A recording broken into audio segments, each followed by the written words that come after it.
Now let's begin. The fluorescent lights of the distribution center burned Seth Jones's eyes as he clocked out at 2:47 p.m. His supervisor, Miguel, had sent him home after Seth spent 20 minutes in the bathroom, emerging pale and sweating. The flu had been tearing through the warehouse, and Seth had finally succumbed. He'd worked at Morrison Logistics for 8 years, moving from forklift operator to inventory manager. The job was steady, the pay decent enough to support his family in their modest 3-bedroom house on Maple Drive. His wife Natalie handled the books for a dental practice downtown. Their son Robbie, 7 years old, was in 2nd grade at Roosevelt Elementary. Seth pulled into the driveway at 3:15, noting his mother-in-law's silver Buick parked in front. Dolores Reed had been staying with them for the past 6 weeks, ever since she'd sold her house across town. The arrangement was supposed to be temporary, just until she found a suitable apartment, but Seth suspected Natalie was in no hurry to see her mother leave. The house was quiet when he entered, too quiet for a Tuesday afternoon. Robbie should have been home from school by now, probably in the living room with his dinosaur figures or watching cartoons. "Natalie," Seth called out, loosening his tie. His head pounded, and his stomach churned with nausea. "I'm home early. Caught whatever's been going around the warehouse." Footsteps creaked from upstairs. Natalie appeared at the landing, her expression flickering with something Seth couldn't quite read. Surprise? Annoyance? She descended quickly, smoothing her dark hair. "You're home," she said, stating the obvious. "Are you alright? I feel like death. Where's Robbie?" "Playdate at Justin Birch's house. His mom picked him up from school." Natalie moved past him into the kitchen, her movements brisk and purposeful. "You should rest. I'll make you some tea." Seth nodded, too miserable to question further. He trudged upstairs to the bedroom, kicked off his shoes, and collapsed onto the bed still wearing his work clothes. The ceiling fan spun lazy circles above him. That's when he heard it. A faint scratching sound, rhythmic and deliberate, coming from inside the wall behind the headboard. Scratch, scratch, scratch. Pause. Scratch, scratch. Seth lifted his head, listening. There it was again.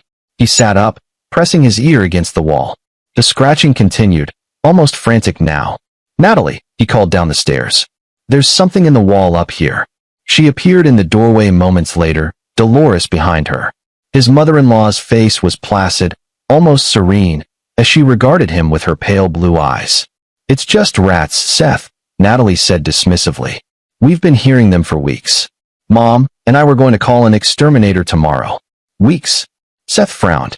"Why didn't you mention it?" "I didn't want to worry you.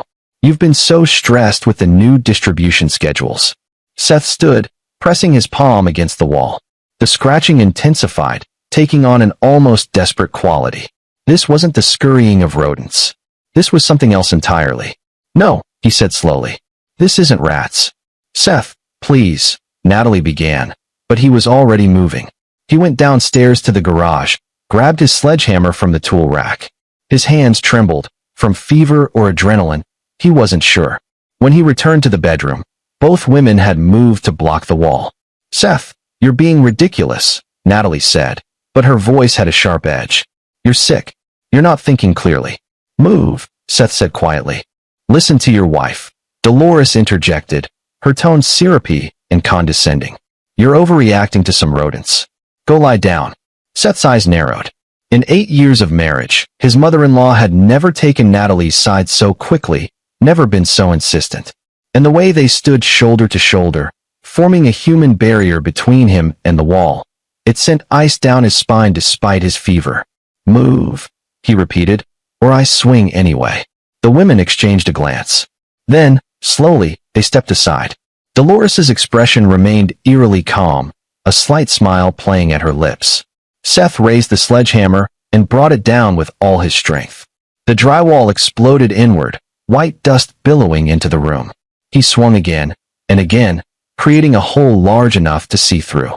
His breath came in ragged gasps as he pulled away chunks of drywall and insulation. And then his world stopped. In the darkness between the studs, lit by the afternoon light filtering through the hole, was a small figure. Robbie sat with his back against a stud, his thin wrists bound with zip ties to the wooden frame. His clothes were filthy, his face streaked with tears and grime. A piece of duct tape covered his mouth. Seth's knees nearly buckled. "Robbie, oh God!" He tore away more of the wall with his bare hands, splinters driving into his palms. Behind him, neither woman moved or spoke. When the hole was large enough, Seth crawled through, his fingers fumbling with the zip ties. They were pulled so tight they'd left deep red welts in Robbie's wrists. "Hold still, buddy, hold still," Seth whispered, his voice breaking. He yanked at the duct tape, peeling it gently from his son's face. Robbie drew in a shuddering breath, his eyes wide and unfocused in the sudden light. He blinked rapidly, tears streaming down his cheeks. "Daddy," he whispered hoarsely. "I'm not alone in here." Seth froze. "What?" "Look down," Robbie said, his voice barely audible. Seth looked down into the cavity between the walls, into the darkness that extended down to the first floor. His eyes adjusted slowly, picking out shapes in the gloom. Bones. Small bones, yellowed with age, scattered among old insulation and rat droppings. A tiny skull, no larger than a grapefruit. And another. And another. 3 tiny skeletons lay in the cavity beneath where Robbie had been bound. Seth felt bile rise in his throat. He pulled Robbie free from the ties, lifting him out of the wall space. His son clung to him, small body trembling. When Seth turned back to the bedroom, Dolores stood in the doorway, blocking the exit. That smile still played on her lips. "You weren't supposed to see this," she said calmly. "You were supposed to work until 6, like always. Natalie was going to let him out at 5:30, feed him, clean him up. You've complicated things, Seth." Natalie stood beside her mother, arms crossed, expression blank. No shock, no horror, just inconvenience. "How long?" Seth managed to choke out, clutching Robbie closer. "Oh, Robbie's only been going in the walls for about 4 months," Dolores said conversationally, as if discussing a hobby. "Just an hour or 2 at a time, when he misbehaves. It's discipline, Seth. Structure. Something boys desperately need. And the others?" Seth's voice was barely a whisper. "The bones." Dolores's smile widened. "Mine were older. From my first marriage. Stuart Jr. and the twins, Sarah and Samuel. Such difficult children. They learned eventually. Well, Stuart did, at least. He's quite successful now, lives in Portland. But the twins." She sighed. "Some children simply can't be taught." Seth stared at this woman, this monster who had sat at his dinner table, who had held Robbie as a baby, who had smiled and laughed and played the doting grandmother. The world tilted sickeningly. Natalie knew? His wife finally met his eyes. "Mom was teaching me her methods. Robbie's been so defiant lately, the tantrums, the backtalk. Traditional punishment wasn't working. Mom said time in the wall helps children appreciate light, appreciate freedom. It makes them grateful." "Grateful?" Seth's voice cracked. "You put our son in the walls. You tied him up in the dark. It's not abuse," Natalie said defensively. "We fed him. We checked on him. It's just enhanced discipline." Seth looked down at Robbie, who had buried his face in his father's shoulder. He could feel his son's heart hammering against his chest, could hear his whimpers of fear. Something cold and hard crystallized in Seth's chest, replacing the shock. He gently set Robbie down behind him, keeping his body between his son and the 2 women. "Get out of the doorway," he said to Dolores. "I don't think so." Her blue eyes glittered. "We need to discuss how we're going to handle this situation. Obviously, you're upset. Get out of the doorway." The force of Seth's roar made both women flinch. He took a step forward, and Dolores stumbled backward into the hallway. Seth scooped Robbie up again and pushed past them, taking the stairs 2 at a time. In the kitchen, he grabbed his phone from the counter. His fingers shook as he dialed 911. "Wait." Natalie rushed into the kitchen. "Seth, please, think about this. If you call the police, they'll take Robbie. Child services will get involved. They might take him away from both of us. Is that what you want?" Seth paused, his finger hovering over the call button. The operator's voice came through. 911. "What's your emergency?" He looked at Robbie's terrified face, at the welts on his wrists, at the hollow look in his eyes. Then he looked at Natalie, at her calculated expression, at the manipulation in her voice. "I need to report," Seth began. Natalie lunged forward and slapped the phone from his hand. It clattered across the tile floor. "You're not thinking clearly. You're sick, you're in shock. Let's all just calm down and talk about this rationally." Dolores appeared in the kitchen doorway, and Seth saw she was now holding something. A syringe, filled with clear liquid. "Sometimes," she said softly, Men need to be calmed down. Natalie, dear, hold the boy. Everything happened in slow motion. Natalie reached for Robbie. Seth twisted away, putting the kitchen island between them. Dolores moved with surprising speed for a woman in her late 60s, circling around the other side. Seth's mind raced. He was outnumbered, running on fever and adrenaline, holding a traumatized 7-year-old. His phone was on the floor across the room. The front door was blocked. These women, these monsters, had been torturing his son for months, had killed 2 children decades ago, and now they wanted to drug him, to silence him, to make this all go away. He needed to think, to be smart. One wrong move and Robbie could be hurt, could be taken from him. All right, Seth said, raising one hand in apparent surrender. All right, let's talk. Just put down the syringe. Dolores smiled. Of course, let's all just calm down. But Seth was already calculating. He'd been watching the way Dolores moved, stiff in the hips, favoring her left side. A fall 2 years ago that never quite healed right. And Natalie, his wife of 8 years, he knew her tells. The way her left eye twitched when she was uncertain, the way she looked to her mother for direction. He had one advantage they didn't know about. He'd been listening to true crime podcasts during his long shifts at the warehouse. He knew about evidence preservation, about forensic investigation, about how abusers operated. And he knew that if he walked out that door with Robbie right now, called the police from outside, his son would be taken into protective custody during the investigation. Natalie was right about that. The system would see 2 parents in dispute, and they'd remove the child while they sorted it out.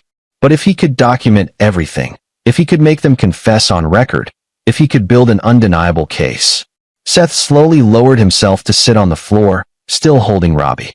You're right, he said, forcing his voice to sound defeated. I'm not thinking clearly. I'm sick, I'm in shock. Help me understand. Help me understand why this was necessary. He saw Dolores and Natalie exchange another glance, saw them relax slightly. They thought they'd won. Seth Jones had always been a patient man. He'd learned patience working inventory, tracking thousands of items, finding discrepancies that others missed. He'd learned to see patterns, to think ahead, to plan. And now, holding his traumatized son, staring at the 2 women who'd tortured him, Seth began to plan the most important inventory of his life. He would document every crime, catalog every piece of evidence, and ensure these monsters paid for everything they'd done. But first, he needed to survive the night. Seth sat at the kitchen table, Robbie still clutched in his lap. His son hadn't spoken since they'd come downstairs, just pressed his face into Seth's chest and trembled.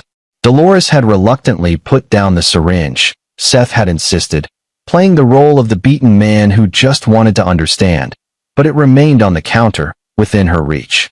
Natalie made tea, going through the domestic motions as if this were a normal afternoon discussion. She set 3 cups on the table, one for herself, one for her mother, one for Seth. He noticed she didn't offer anything to Robbie. You have to understand the history, Dolores began, settling into her chair with a satisfied sigh. She'd always loved an audience. My father raised me with a firm hand. Very firm. He believed children were naturally sinful creatures who needed correction. When I married Gerald, Natalie's father, I tried the gentle approach. Timeouts, talking, all that modern nonsense. She took a sip of tea, her movements precise and controlled. Seth watched her carefully, noting everything, filing it away. But Stewart Jr., he was willful, defiant. He'd scream for hours, break things, hurt the twins. Gerald left us when the children were young, couldn't handle the stress. So it was just me and 3 difficult children in that big house on Sycamore Street. You remember that house, don't you, Natalie? Natalie nodded. I was very young. Stewart Jr. was from Dad's first marriage, and the twins were. I barely remember them. Because I protected you, Dolores said sharply. You were the good one, the obedient one. But you're half-siblings. She shook her head. My father visited one weekend and saw the chaos. He took me aside and explained the old methods. The walls in that house were thick, built in the 20s. Perfect for teaching patience. Seth's arms tightened around Robbie. He forced himself to stay calm, to keep his expression neutral. Stewart learned, Dolores continued. After a few sessions in the walls, he became quite manageable. He's a corporate attorney now, very successful. We don't speak much, he's chosen to distance himself from the family, but he turned out well. The twins, though. Her face darkened. Sarah died in the walls. She simply gave up, stopped eating the food I'd bring. Samuel tried to escape, tore his hands bloody on the studs, made such noise the neighbors might have heard. I had to quiet him. The casual way she described murdering 2 children made Seth's blood run cold. He swallowed hard, tasting bile. And no one investigated? He managed to ask. No one questioned their disappearance? Dolores smiled that terrible smile. I reported them as runaways. I was a distraught single mother with a troubled home life. The police looked for a few weeks, then moved on. This was 1987. Records weren't what they are now. Eventually, Gerald and I divorced officially. I sold the Sycamore house and started fresh. Mom never used the methods again, Natalie added. Not until Robbie started having problems. Because you were such a good girl, Dolores said warmly to her daughter. You never needed correction. But when you told me about Robbie's tantrums, about his defiance, about how he'd hit you and scream, she'd scared. I recognized the signs. Boys especially need strong boundaries. Seth looked at his wife, seeing her in a new light. He's 7 years old. 7. Children have tantrums. That's normal. Normal isn't good enough, Natalie said coolly. I was raised to be better than normal. Obedient. Respectful. Successful. I want the same for our son. So you decided to torture him. Enhanced discipline, Dolores corrected. 1 hour in the walls, Seth. Just 1 hour when he misbehaved.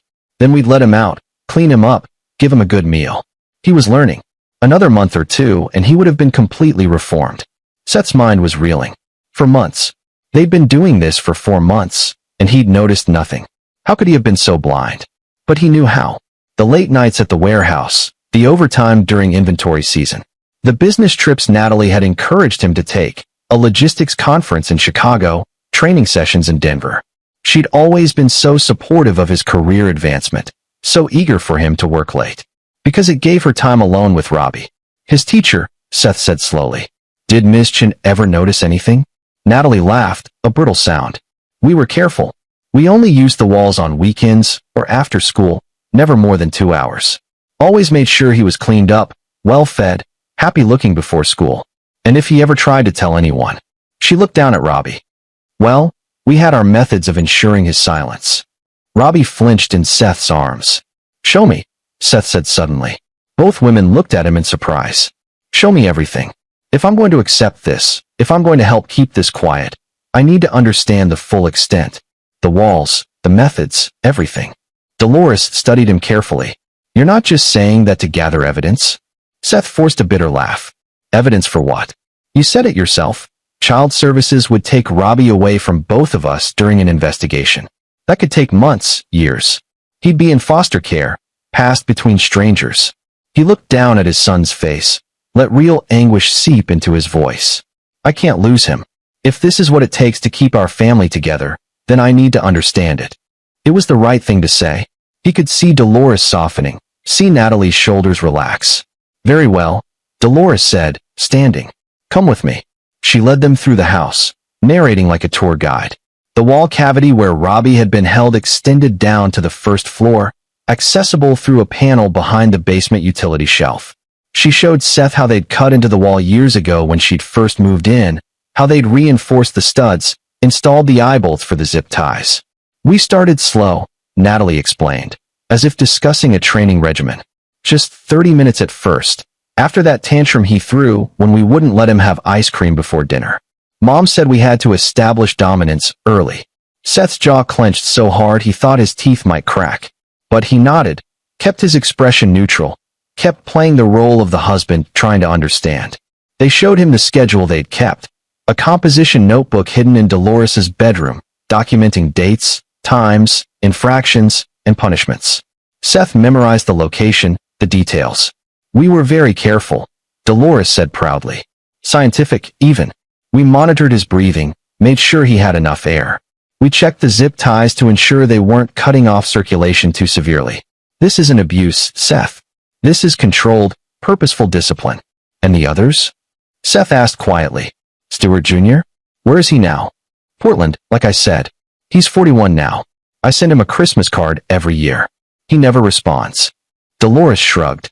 Some children hold grudges. Can I see the bones? Both women hesitated. Natalie looked to her mother. Why? Dolores asked suspiciously. Because if I'm going to keep this secret, I need to know exactly what I'm protecting. I need to see what happens if the discipline goes too far, so I can make sure it doesn't happen to Robbie. It was the right logic. After a moment, Dolores nodded. Back upstairs, Seth peered into the wall cavity with a flashlight Natalie provided. The bones were definitely there, small skeletons in various states of decay, tangled in old insulation. His stomach churned, but he forced himself to study them, to count them, to document everything mentally. 2 small skulls. One slightly larger. The twins and someone else? Or had Dolores been lying about the count? How did you dispose of them? Seth asked. I didn't, Dolores said simply. When I sold the Sycamore Street house in 1993, I sealed the walls properly.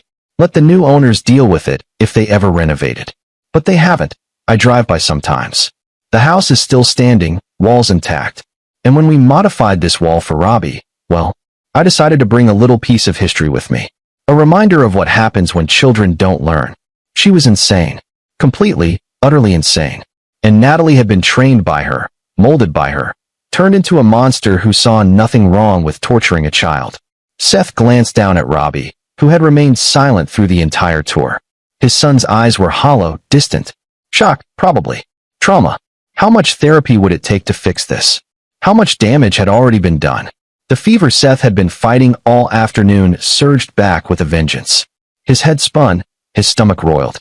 But his mind was clearer than it had ever been. I need to lie down, he said finally. I'm still sick. Let me sleep on this, and we'll talk more in the morning. Dolores studied him for a long moment. Then she nodded. Very well. But Seth, her voice took on a hard edge. If you betray us, if you go to the police, remember what I said. They'll take Robbie away. You'll be investigated too, as the father who somehow never noticed. Your reputation will be destroyed. Your job, your life, all of it gone. And Robbie will end up in foster care, or worse, with me as his legal guardian if Natalie and I play our cards right. The threat was clear. She'd spent decades perfecting her mask of normalcy, learning how to manipulate systems, how to make herself look like the victim or the hero. She'd do it again. I understand, Seth said quietly. He took Robbie upstairs to his bedroom, his son's bedroom, which suddenly looked different to Seth. Had he been sleeping here on the nights he was punished? Or had they kept him in the walls overnight too? Seth tucked Robbie into bed, his hands gentle on his son's shoulders. Robbie, he whispered. Buddy, I need you to be brave for me. Can you do that? Robbie nodded slightly, his eyes finally focusing on his father's face. I'm going to fix this. I promise. But I need you to pretend everything's normal for a little while longer. Can you do that? Another nod, smaller this time. Good boy. Seth kissed his forehead. I love you. No matter what happens, remember that I love you, and I'm going to keep you safe. Robbie's hand clutched Seth's shirt. Daddy, he whispered. Don't let them put me back in the dark.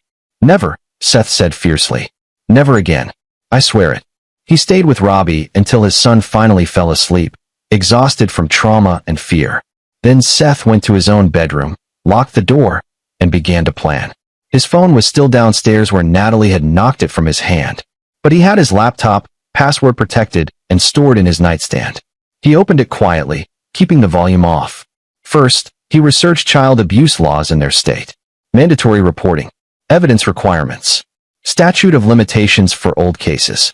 He made mental notes of everything, carefully closing each browser tab after reading. Then he looked up Stuart Reed in Portland. Found him easily, corporate attorney at a firm called Blackstone and Associates. No photo on the website, but the bio matched. Yale Law, specialization in contract law, 41 years old. Seth drafted an email, keeping it vague. Mr. Reed, you don't know me, but I recently married into your family. I need to speak with you urgently about your mother, Dolores Reed. This concerns events from your childhood. Please call me at your earliest convenience.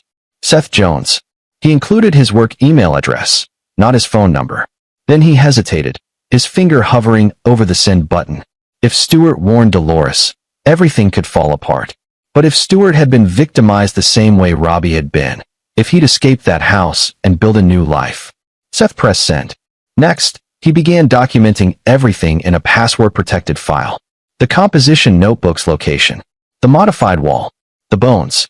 Every detail Dolores had shared about Sarah and Samuel. The dates of Robbie's punishments that he could remember, the weekends he'd worked late, the times he'd come home to find Robbie unusually quiet and subdued. He took screenshots of text messages between himself and Natalie, looking for patterns. There, 3 months ago. Don't come home early today, taking Robbie to see Mom. And 2 months ago, working on Robbie's behavior with Mom. Might take a few hours. Hidden in plain sight. He'd thought nothing of it at the time. Seth's hands shook as he typed, from fever and fury and fear. He needed more evidence. He needed undeniable proof. And he needed to ensure that when this all came crashing down, Robbie would be protected, not traumatized further by a lengthy investigation. A soft knock at the door made him freeze. Seth. Natalie's voice. Can I come in? He quickly minimized the document, pulled up a generic news website. Just a minute. He opened the door. Natalie stood there in her pajamas, her expression unreadable. I want you to know, she said quietly, that I love Robbie. Everything Mom and I did was because we love him and want him to grow up right. Seth looked at this woman he'd married, this woman he'd thought he knew. I know, he lied. Do you? She searched his face. Because I know you, Seth. You're a good man, a moral man. This is hard for you to accept. But sometimes morality and love mean making hard choices. I understand. She stepped closer, placing a hand on his chest. I need to know you're with us. With me. That you won't do anything rash. Seth covered her hand with his own, forced himself not to recoil from her touch. I'm processing. That's all. I need time. Natalie studied him for a long moment, then nodded. Okay. Get some rest. We'll talk more tomorrow. After she left, Seth waited 10 minutes. Then crept out of the bedroom. He moved silently through the house. Years of working early morning shifts had taught him which floorboards creaked, and retrieved his phone from the kitchen floor. Back in his room, he synced his documentation to the cloud, then sent a second email, this one to himself at work, with all the files attached. Backup upon backup. Then he opened his phone's camera and began taking photographs. The wall damage he'd made. The composition notebook in Dolores's room, every page documented. The utility shelf panel that gave access to the wall cavity. He couldn't photograph the bones without better light and without alerting the women, but he'd seen enough to testify to their existence. Finally, around 2 a.m., Seth collapsed onto his bed, exhausted. His fever had broken, leaving him soaked with sweat, but clear-headed. Tomorrow, he would begin phase 2. Tomorrow, he would start building the trap. Wednesday morning dawned cold and gray. Seth woke to the smell of coffee and the sound of Dolores humming in the kitchen, some cheerful tune that made his skin crawl. He found Robbie at the kitchen table, eating cereal. His son looked up when Seth entered, eyes wide and questioning. Seth gave him a subtle nod, a silent message, it's okay. Play along. Morning, Seth said, keeping his voice neutral. He poured himself coffee, noting that Natalie and Dolores were watching him carefully. How are you feeling? Natalie asked. Better. Fever broke during the night. Seth sat down across from Robbie. I was thinking I should stay home today. Keep an eye on Robbie. Make sure he's okay after yesterday's incident. That won't be necessary, Dolores said quickly. Natalie and I have everything under control.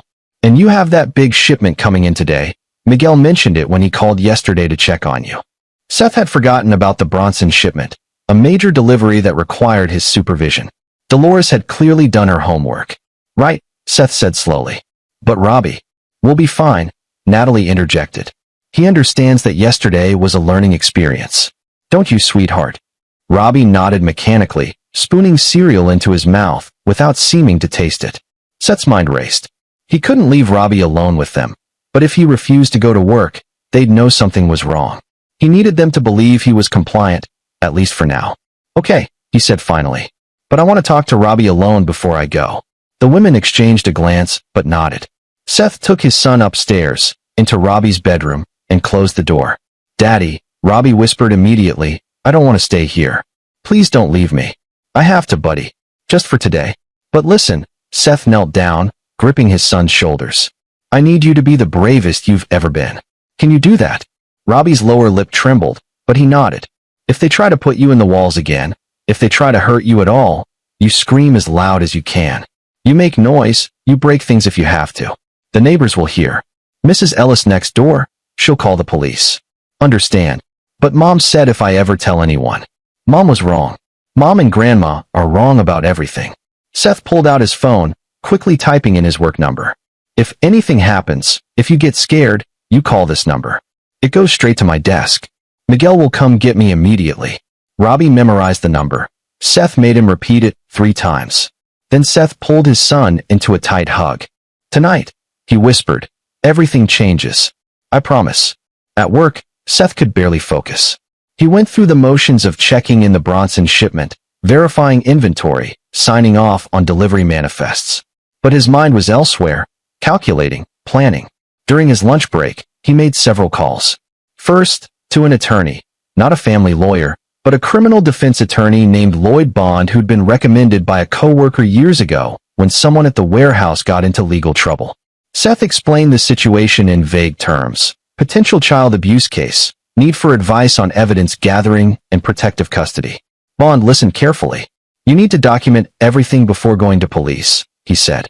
Without solid evidence, it becomes he said she said, and the child gets traumatized by a lengthy investigation. You need photographs of the wall modifications, medical evidence of injuries, and if possible, recorded confessions. Recorded confessions? Seth asked. Audio or video? Your state is a one-party consent state for recordings, meaning you can legally record conversations you're part of without the other party's knowledge. Get them talking, get them admitting to what they've done. That's your smoking gun. Seth's second call was to a private investigator named Clifford Keenan, recommended by Bond. He explained the situation more fully this time. I can do some preliminary work, Keenan said. Background checks on the mother-in-law, property records for the old house on Sycamore Street. See if there are any missing persons reports from the late 80s that match her story. But this is going to take a few days at minimum. I don't have a few days, Seth said. My son is trapped in that house with them right now. Then you need to get him out. Take him somewhere safe, then we build the case. But Seth had already considered that option. If he grabbed Robbie and ran, Dolores and Natalie would lawyer up immediately. They'd claim he was unstable, that he'd kidnapped Robbie during a psychotic break. They'd use his work stress and sudden illness as evidence of mental instability. No, he needed them to confess everything on record first. He needed undeniable proof. His third call was to Stuart Reed. The attorney answered on the second ring. Stuart Reed speaking. Mr. Reed, this is Seth Jones. I emailed you last night. I got it. Stuart's voice was cold, controlled. What's this about? Seth took a deep breath. Your mother has been abusing my son, using the same methods she used on you. I need to know what happened to you. What happened in that house on Sycamore Street? A long silence. Then, how did you find out? I came home early yesterday. Found my son tied up in a wall cavity. Your mother explained her methods to me. She told me about Sarah and Samuel. Another silence, longer this time. When Stuart spoke again, his voice was rough with emotion. She told you about the twins? She said Sarah died in the walls. That Samuel tried to escape, and she had to quiet him. Is that true? Jesus Christ. Stuart let out a shaky breath. I haven't thought about them in years. I've spent my entire adult life trying to forget. I need you to remember, Seth said urgently. I need you to tell me everything, on record. Because I'm going to take her down, Mr. Reed, but I need your help to do it. Call me Stuart. Another pause. What do you need? They talked for 20 minutes. Stuart described his childhood in painful detail. The first time Dolores put him in the walls, how long it lasted, how he'd learned to dissociate during the hours of darkness. He talked about the twins, how young they'd been, how Sarah had been only 4 years old when she died. I tried to help them, Stuart said, his voice breaking. But I was just a kid myself, only 12. And I was terrified of her. After Samuel died, she told me that if I ever told anyone, I'd end up in the walls permanently. So I kept quiet. I survived until I was 18, then I got the hell out. Changed my name from Reed to my stepfather's name. My mom remarried briefly when I was 15. Never looked back. You never reported her? By the time I was old enough and far enough away to feel safe, it had been years. No evidence, no bodies. She'd sealed that wall before selling the house. It would have been my word against hers, and she's very good at playing the victim. Stuart's voice hardened. But if you have evidence, if you have proof of what she's doing now, I'll testify.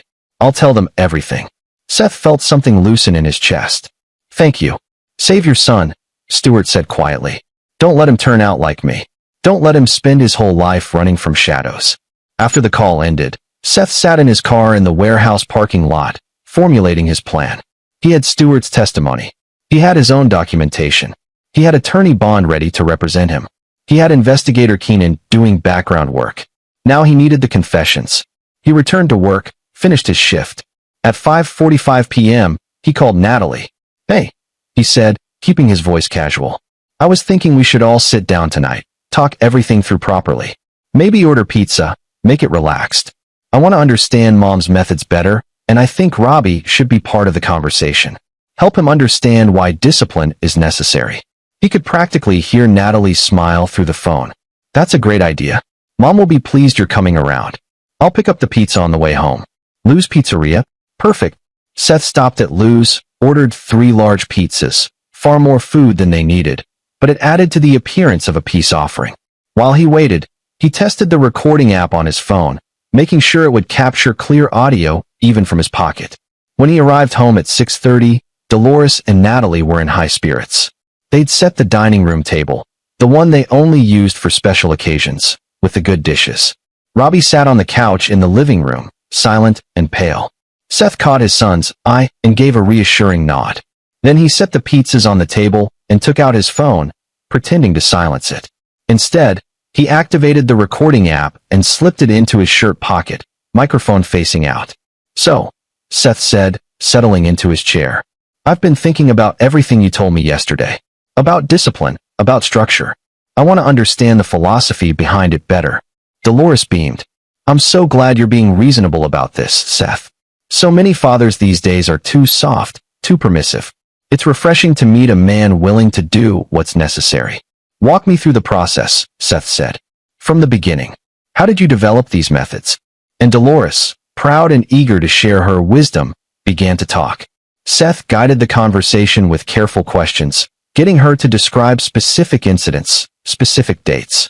He got her to explain how she'd modified the wall in their house, how long Robbie had been subjected to the discipline, what she'd done to Sarah and Samuel all those years ago. Natalie chimed in with her own observations, describing how Robbie had improved under the discipline, how his tantrums had decreased.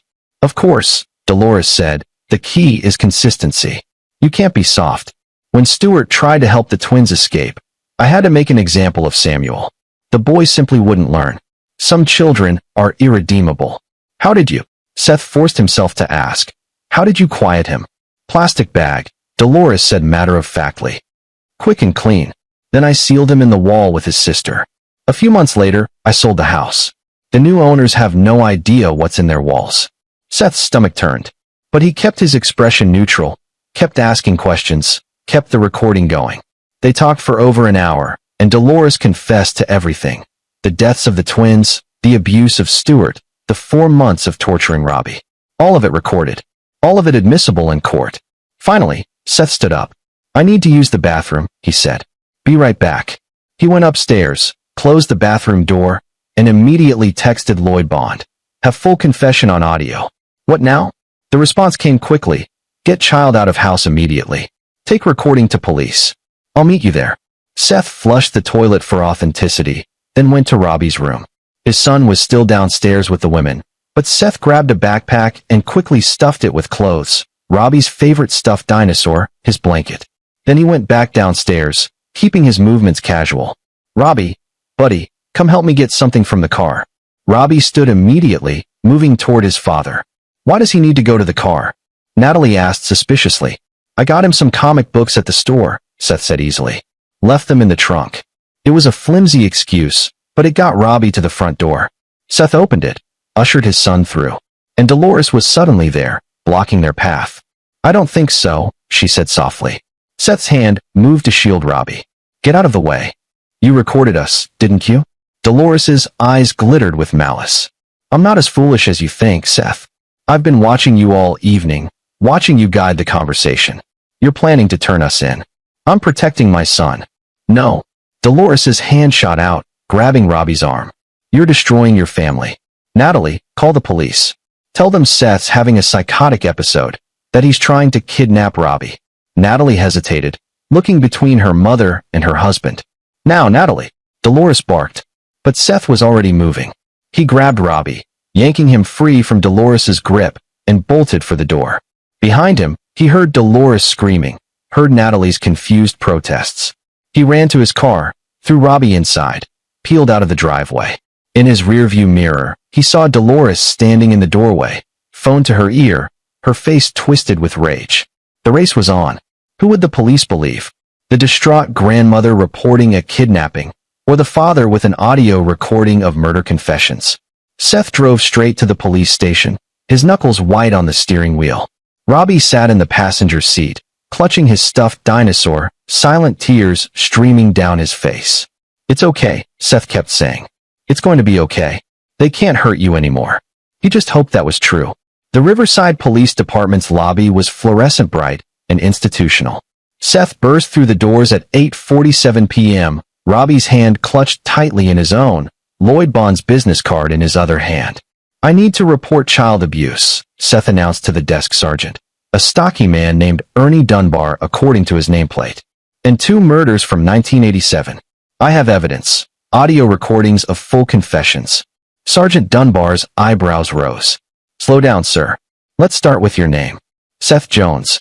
This is my son, Robbie. My wife and mother-in-law have been torturing him, and..." The desk phone rang. Dunbar held up a hand to Seth, answered it. His expression changed as he listened. "I see," he said into the phone. "Yes, he's here now.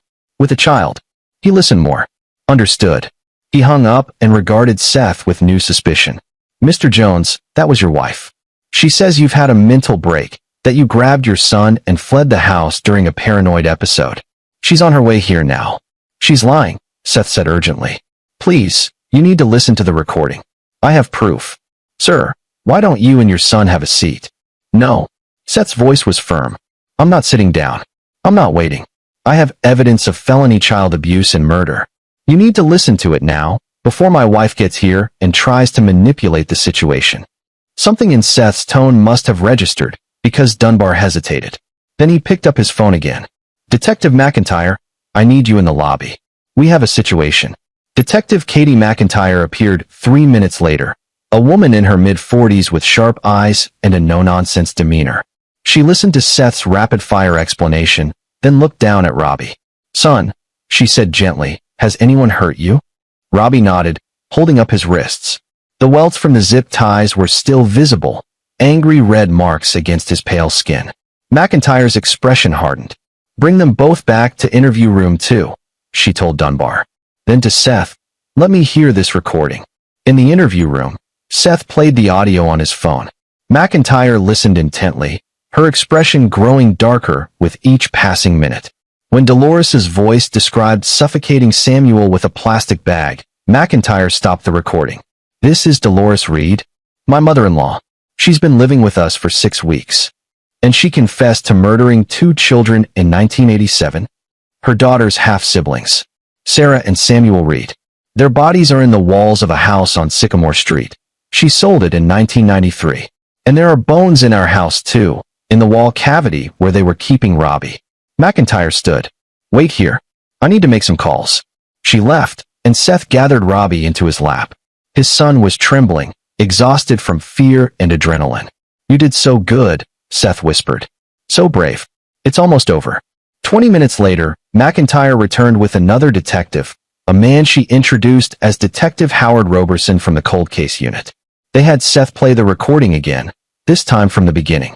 "The house on Sycamore Street," Roberson said. "What's the address?" Seth rattled it off. "Dolores told me she sealed the bodies in the walls before selling. The current owners don't know." Roberson was already on his phone, barking orders. "I want a forensics team at 2847 Sycamore Street. Possible human remains in the walls. And I want patrol units at 445 Maple Drive for evidence collection." McIntyre focused on Seth. "Your wife? She's complicit in the recent abuse." "Yes. She was learning her mother's methods. It's all on the recording." As if summoned, Natalie burst into the police station lobby. Seth could hear her voice, high and frantic, through the interview room door. "My husband took my son. He's sick. He's not thinking clearly, please." McIntyre went to intercept her. Through the small window in the door, Seth watched as his wife's performance fell apart.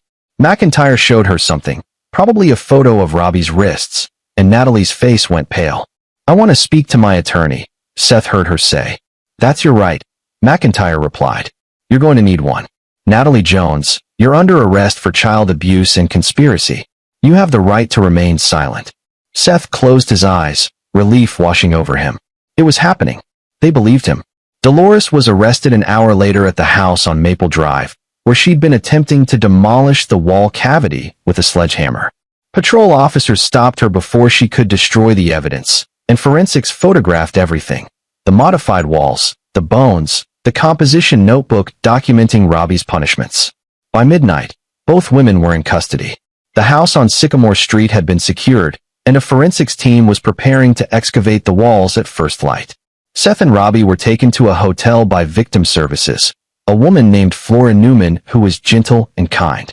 She arranged for a medical examination for Robbie, documenting his injuries, his malnutrition, his psychological trauma. "You'll both need to stay available for questioning," McIntyre told Seth. "But you did the right thing. You saved your son." That night, Seth lay awake in the hotel room while Robbie finally slept, the exhaustion and trauma catching up with him. Seth stared at the ceiling, his mind replaying everything. The moment he'd swung that sledgehammer, the horror of discovery, Dolores's casual confession of murder. He'd won. He'd gotten Robbie out safely, gotten them arrested, secured the evidence. But this was only the beginning. There would be trials, testimony, media attention. Robbie would need therapy, years of it probably. And Seth would have to rebuild their lives from the ashes of this nightmare. Still, as he watched his son sleep peacefully for the first time in months, Seth felt a grim satisfaction. Dolores Reed had thought she was untouchable, thought her methods were justified, thought she could continue her decades-long reign of terror. She'd been wrong, and now she would pay for every moment of suffering she'd inflicted. The excavation of 2847 Sycamore Street took 3 days. The current owners, a couple named Ray and Marina Kelly who'd lived there for 18 years, watched in horror as forensics teams tore into their living room wall. Seth watched the news coverage from the hotel room, Robbie curled up beside him. The press had picked up the story quickly. Grandmother of horror. Cold case murders solved after 37 years. Authorities have confirmed the discovery of remains belonging to 2 children in the walls of this quiet suburban home, the reporter said. Sarah and Samuel Reed, aged 4 and 6, who disappeared in 1987 and were believed to be runaways, were actually murdered by their mother, Dolores Reed, who sealed their bodies in the walls before selling the property. Ray Kelly appeared on screen, looking shell-shocked. "We've lived here for almost 2 decades. Our kids grew up in this house. And there were bodies in our walls the whole time." The investigation expanded rapidly. Stuart Reed flew in from Portland, finally ready to testify about his own abuse. Detective Roberson discovered that Dolores's father, the man who'd taught her the wall methods, had died in 1994, but his own history revealed multiple arrests for child cruelty in the 1960s, before laws had been strengthened. A pattern emerged, generational abuse, passed down and refined, creating a lineage of monsters. Lloyd Bond met with Seth Daly, preparing for the legal battles ahead. "Dolores is trying to claim diminished capacity," he explained. "Says she was doing what she thought was right based on how she was raised. Her attorney's going for an insanity defense." "She's not insane," Seth said flatly. "She knew exactly what she was doing. She documented it in that notebook, kept it hidden, had contingency plans. That's not insanity. That's sociopathy." "I agree. And the prosecutor thinks so too.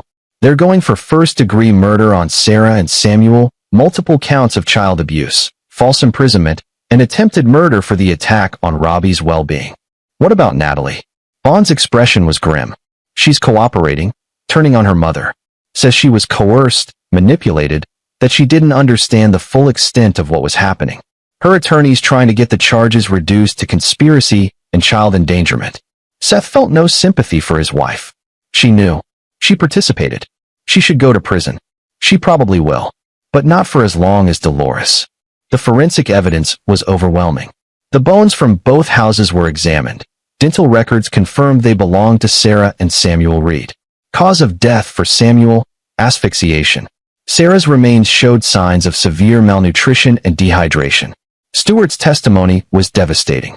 Now 41 years old, successful and seemingly well-adjusted, he broke down on the stand describing the hours in the dark, the hunger, the fear. The jury wept with him. Robbie's testimony was conducted via closed-circuit television to protect him from further trauma. He described the walls, the darkness, the zip ties. He showed his scars, physical and emotional. And Seth testified about the discovery, the confession, the recording that had captured everything. The trial lasted 6 weeks. The media dubbed it the House of Horrors trial, and public opinion was savage. Dolores Reed became a household name, a cautionary tale, a monster. On the final day, Seth sat in the courtroom as the verdicts were read. On the count of first-degree murder of Sarah Reed, guilty. On the count of first-degree murder of Samuel Reed, guilty. On the counts of child abuse, false imprisonment, and attempted murder, guilty on all counts. Dolores's face remained impassive as the judge sentenced her to 2 consecutive life terms without possibility of parole. At 68 years old, she would die in prison. Natalie received 15 years, with possibility of parole after 10. She'd cooperated, shown remorse, agreed to undergo psychiatric treatment. Seth thought it was too lenient, but Lloyd assured him it was a reasonable outcome given her own history of abuse under Dolores. She's a victim too, Bond said.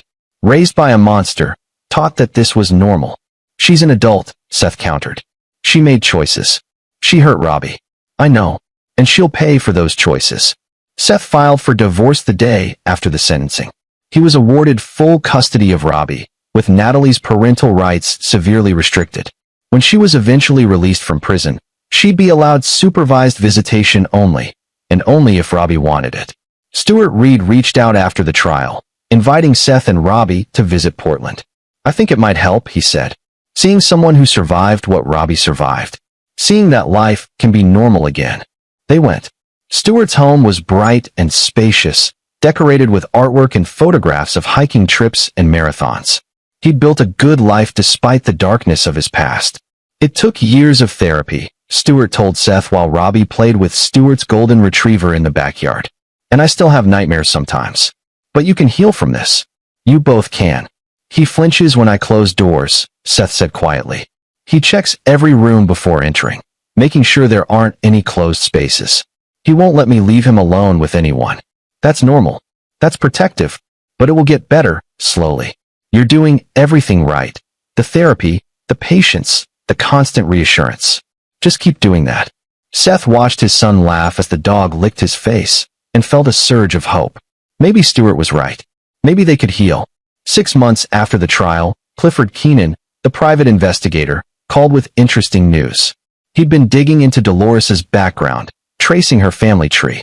Your mother-in-law had 3 siblings, Keenan said. All of them estranged from her for decades. I tracked down 2 of them, one in Arizona, one in Florida. Both refused to talk about Dolores, but they made it clear they're not surprised by what happened. Why? Because they were abused by their father too. Same methods, same walls. They all escaped as soon as they could, changed their names, never looked back. Dolores was the only one who stayed, who learned from him, who continued his legacy. Seth felt sick. How many children had suffered across generations of this twisted family? How many had died? How many had survived, but lived with the scars? There's more, Keenan continued.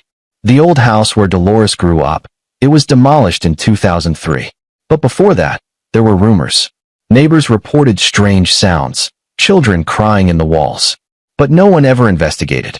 Child Protective Services were called twice in the 1970s, but the family passed inspections. Another failure of the system. Another missed opportunity to stop the cycle. But the cycle was broken now. Dolores would never hurt another child.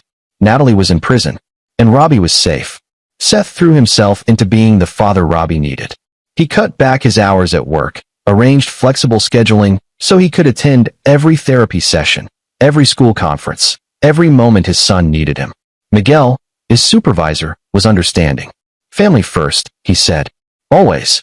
The media attention eventually faded. Other stories took precedence. The house on Maple Drive was sold. Seth couldn't bear to live there anymore, and they moved to a smaller place across town, a bright apartment on the 3rd floor with no walls thick enough to hide secrets. Robbie started sleeping through the night again after 8 months. He made friends at his new school, joined the soccer team, began to laugh more freely. And Seth started to breathe again.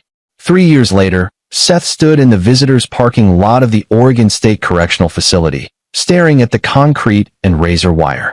"You don't have to do this," Lloyd Bond said. He'd driven up from the city for this. Moral support for what Seth knew would be a difficult conversation.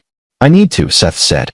Inside, through the security checks and steel doors, Seth finally came face to face with Natalie for the first time since the trial.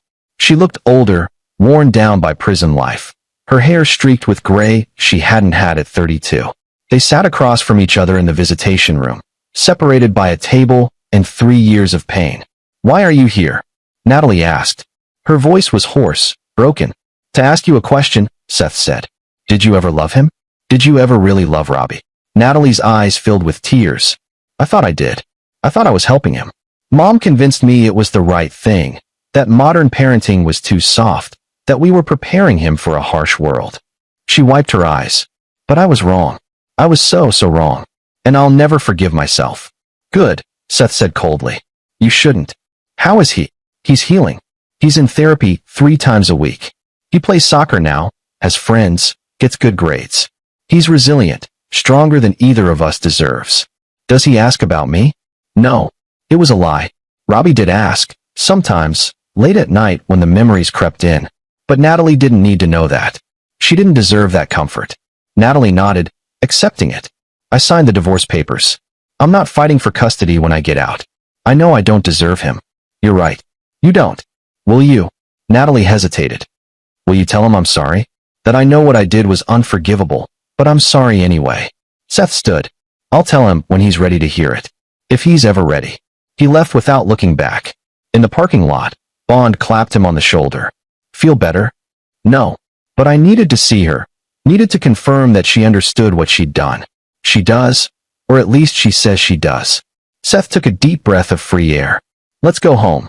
Home was the apartment he shared with Robbie, modest but filled with light. Home was the smell of his son's favorite pasta sauce cooking on the stove. Home was the sound of Robbie's laughter when they played video games together. Home was safe now. Dolores never showed remorse. Seth kept track of her through news reports and official filings. She continued to insist she'd done nothing wrong, that her methods were legitimate discipline, that society was too soft on children. She filed appeal after appeal, each one denied. She gave jailhouse interviews claiming she was the real victim, persecuted for traditional parenting methods. The public vilified her. She became a cautionary tale in psychology textbooks, a case study in generational abuse and sociopathy. And Robbie, slowly but surely, became himself again. By age 11, he was excelling in school. He'd found a passion for art, drawing intricate landscapes that his therapist said represented his journey from darkness to light. By 13, he started talking about what had happened, processing it aloud instead of burying it. Seth listened, supported, never pushed. By 15, Robbie stood before a packed auditorium at a child advocacy conference and told his story. He spoke about the walls, the darkness, the fear. And he spoke about his father, the man who'd saved him, who'd believed him, who'd risked everything to protect him. "Child abuse thrives in silence," Robbie said, his voice strong and clear. "My father broke that silence. He listened when I couldn't speak. He saw what others missed. And he taught me that asking for help isn't weakness, it's survival." Seth watched from the audience, tears streaming down his face. This was his son, not broken, not defined by trauma, but strengthened by survival. A young man who'd taken the worst experience imaginable and transformed it into purpose. After the conference, reporters swarmed them. Seth shielded Robbie from the more invasive questions, but one reporter's query stood out. "Mr. Jones, looking back, do you have any regrets about how you handled the situation?" Seth thought about that sledgehammer breaking through drywall. He thought about the recording device in his pocket, gathering evidence. He thought about the split-second decision to run, to trust his instincts, to protect his son above all else. "Only one," he said. "I regret that I didn't see it sooner. But I'll never regret fighting for my son. I'll never regret bringing those monsters to justice." Stuart Reed, now 44 and a partner at his law firm, had become a friend and mentor to Robbie. He'd established a foundation in memory of Sarah and Samuel Reed, providing resources and therapy for child abuse survivors. Your father did what mine couldn't, Stewart told Robbie during one of their visits. He saw the truth and acted. That's real courage. What happened to your father? Robbie asked. Your biological father, I mean. Stewart's expression darkened. Gerald Reed died of a heart attack in 2009. Never knew about the trial. Never knew what Dolores had done to his children. Maybe that was a mercy. The years passed. Dolores Reed died in prison in 2031, at age 73, of lung cancer. She never admitted wrongdoing, never apologized, never showed empathy for her victims. Natalie was released in 2028 after serving 13 years. She moved to a different state, changed her name, and never attempted to contact Robbie. Seth heard through mutual acquaintances that she'd remarried, had no other children, and lived a quiet life of isolation and regret. Robbie graduated high school with honors, attended college on a scholarship, and became a child psychologist specializing in trauma recovery. He dedicated his career to helping other victims, breaking the cycle of abuse one patient at a time. And Seth, watching his son become the man he was meant to be, felt a profound sense of completion. The nightmare was over. The monsters had been defeated. Justice had been served. On Robbie's 21st birthday, father and son stood in the backyard of Seth's new house. He'd finally bought a place with Robbie's input, a bright modern home with open floor plans and windows everywhere. No dark corners, no hidden spaces. Dad, Robbie said, I never thank you properly. For everything. You don't need to thank me, Seth replied. I'm your father. Protecting you was never a choice. It was instinct. Still, Robbie turned to face him. You could have looked the other way. You could have convinced yourself I was fine. But you trusted your instincts, you fought for me, and you made sure those people could never hurt anyone again. That's heroic. Seth pulled his son into a hug. You're the hero, Robbie. You survived. You healed. You turned your pain into purpose. I just did what any decent father would do. Exactly, Robbie said. You were decent. In a situation designed to break people, you stayed decent and strong and smart. That's everything. They stood together in the sunlight, father and son, survivors both. The shadows of the past couldn't touch them here, couldn't reach them anymore. The walls had been torn down. The monsters had been imprisoned. The truth had been spoken. And the boy who'd once whispered from the darkness, Daddy, I'm not alone in here, now stood in the light, whole and healthy and free. Justice, Seth reflected, wasn't just about punishing the guilty. It was about protecting the innocent, about breaking cycles of abuse, about ensuring that darkness could never again masquerade as light. He'd done that. They'd done that together. And that, he thought as he watched Robbie laugh and plan his future, was the only victory that mattered. This is where our story comes to an end. Share your thoughts in the comments section. Thanks for your time. If you enjoy this story, please subscribe to this channel. Click on the video you see on the screen, and I will see you there.